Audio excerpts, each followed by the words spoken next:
L'objectif de notre rencontre d'aujourd'hui est de lancer cette concertation nationale. Cette concertation nationale sur l'avenir de notre fonction. Dans son adresse à la nation, le président du Faso a voulu, à travers son instruction, nous signifier que nous devons diagnostiquer et analyser les différents éléments, les uns après les autres, du système de rémunération des agents de notre administration publique. L'axe central, me semble-t-il, de cette réflexion collective doit porter sur la soutenabilité de notre système de rémunération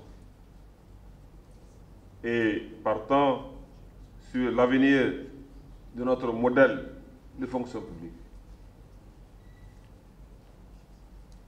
Au-delà des possibles interprétations sémantiques qui ne devraient pas être porteuses et des malentendus, c'est bien sur la réalité de notre système de rémunération que Son Excellence, Monsieur le Président du Faso, a voulu mettre en index en corrélation avec la situation financière globale dans laquelle notre pays se trouve. En effet, si nous pouvons nous targuer d'avoir un système administratif moderne, rationnel, parce qu'étant basé sur un mode de gestion informatisé et intégré, et surtout sur un dispositif juridique fondé sur le principe du mérite, il convient de reconnaître aussi que les événements récents tendent à mettre à mal, voire à mettre en péril, notre modèle de fonction publique. Mesdames et messieurs, il n'est nul besoin de rappeler que tout État moderne qui ambitionne d'être maître de son avenir doit fonder son système administratif et financier sur des équilibres macroéconomiques d'une part, mais aussi sur des valeurs républicaines, notamment la prééminence absolue de l'intérêt général, l'équité, la solidarité, la responsabilité collective et individuelle, la résilience face à l'avenir, d'autre part. Le statut du fonctionnaire, vous le savez, permet de garantir le principe de sécurité juridique qui assure que chaque Burkinabé aura un droit d'accès égal et constant au service public. Sur le plan politique, le statut de la fonction publique a été mis en place pour protéger les agents et les Burkinabés contre la prise en compte de considérations partisanes ou religieuses, etc., dans les fonctionnements des services. Aussi, s'agit-il pour nous d'envisager l'avenir de notre fonction publique par notre capacité collective à gérer convenablement nos obligations vers toutes les couches sociales de notre nation, en veillant particulièrement à conduire des politiques publiques centrées sur la réalisation d'investissements productifs durables, tout en respectant nos engagements communautaires. Notre pays, le Burkina Faso, ne pourra se développer au profit des générations futures que par la création d'emplois pour notre jeunesse. Pour cela, nous devons créer de la richesse à travers des réalisations socio-économiques porteuses de croissance. Le Plan national de développement économique et social, le PNDS, participe, je dirais même, à la traduction de cette vision. Mais nous n'atteindrons nos objectifs que par le maintien des équilibres macroéconomiques, lesquels équilibres, nous le savons tous, subissent directement l'influence des fluctuations du mécanisme de rémunération des agents publics et inversement. Le Plan national de développement économique et social, vous le savez, a pour objectif de placer notre économie nationale sur une trajectoire de croissance forte et inclusive pour réduire le taux de pauvreté dans notre pays. Vous le savez, le taux de pauvreté sur la base des critères monétaires dans notre pays s'élève à 40,1%. Et notre objectif, c'est de le faire passer en dessous de 37% d'ici 2020. À cet égard, nous devons réaliser un taux de croissance moyen du PIB compris entre 7,7% et 8% d'ici 2020. Je rappelle que de manière historique, depuis 1970 environ, le taux de croissance du PIB moyen dans notre pays a été de 5,5%. En 2016, nous avons réalisé un taux de croissance de 5,9% et en 2017, les premiers chiffres, je crois que nous donnent des estimations de 6,4%. Mais c'est encore insuffisant pour atteindre notre cible de 8% de taux de croissance du PIB, niveau compatible avec une réduction sensible de la pauvreté dans notre pays. La réalisation de cet effort de croissance suppose un effort d'investissement soutenu pour réaliser donc la transformation structurelle de l'économie et assurer au Burkinabé un service public de qualité en matière d'éducation, en matière de santé, en matière d'infrastructure, en matière d'accès au logement, etc. Notre gouvernement a fait le choix de contrôler l'effort d'investissement national en assurant 64% du financement du plan national de développement économique et social. Nous voulons compter d'abord sur nos propres forces avant de bénéficier de l'aide étrangère. C'est pourquoi nous avons choisi de faire en sorte que 64% du financement du PNDS soit d'origine intérieure. Résulte donc de l'effort du gouvernement et des investisseurs privés naturellement.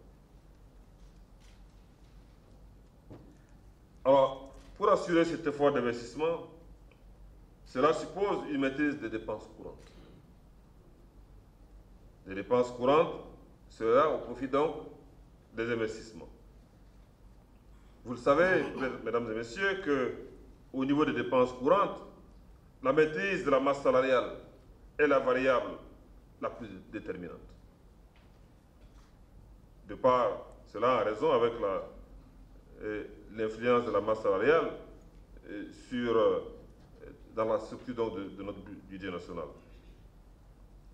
La mise en œuvre réussie du plan national de développement économique et social et la lutte contre la pauvreté dans notre pays exige donc de notre part une réflexion,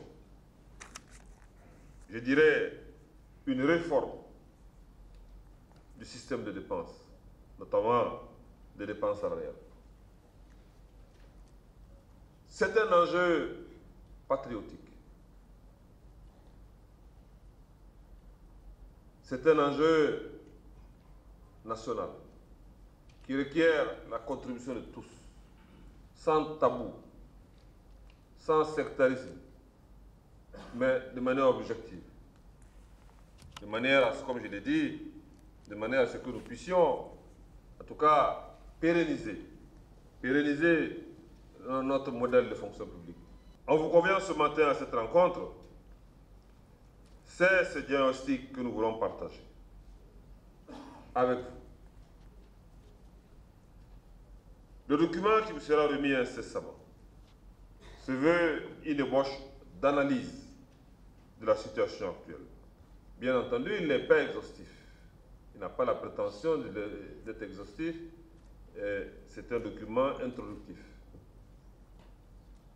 Il ne propose pas de solution toute faite.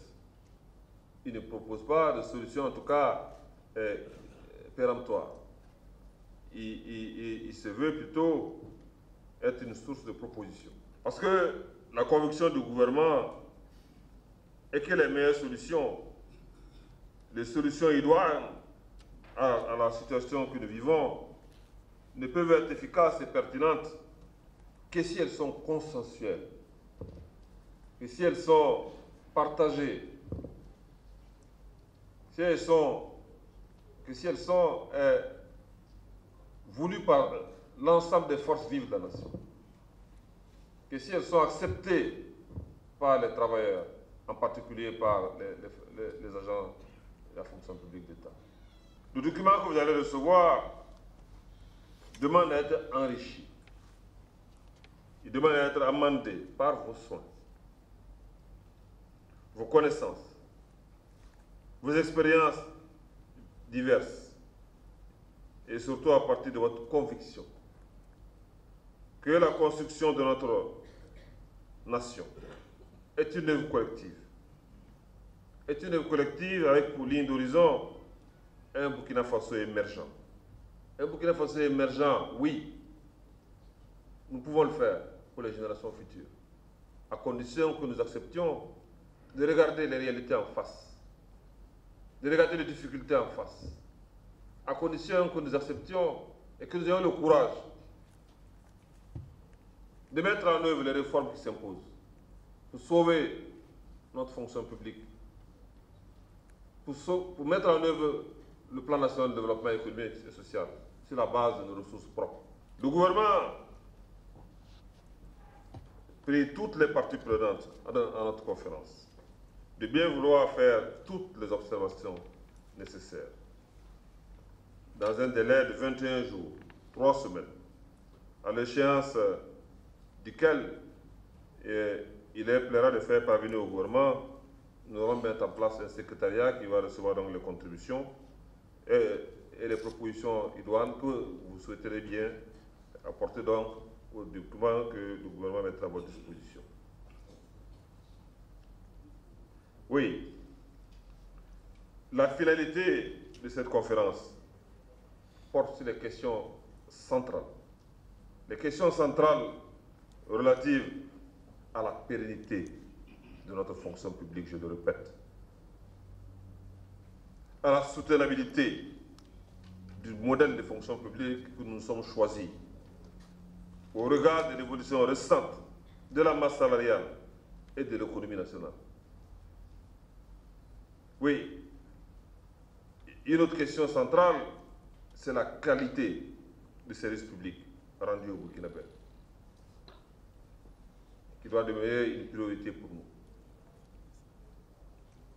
Alors, je puis vous assurer que mon gouvernement ne ménagera aucun effort pour poursuivre de manière participative et consensuelle, sur la base des contributions et propositions diverses, les concertations que nous avons l'honneur d'ouvrir par la présente cérémonie, afin d'aboutir ensemble, tous ensemble, à une solution ou à des solutions qui soient à même de pérenniser, comme je l'ai dit, notre fonction publique et qui soient également à même de garantir la soutenabilité de nos finances publiques et permettre ainsi la mise en œuvre réussie du plan national de développement économique et social, qui est notre référentiel de lutte contre la pauvreté et notre référentiel qui nous permettra de mettre le Burkina Faso sur une trajectoire de croissance forte, de croissance durable, de croissance inclusive, de croissance à même de réduire significativement le taux de pauvreté dans notre pays.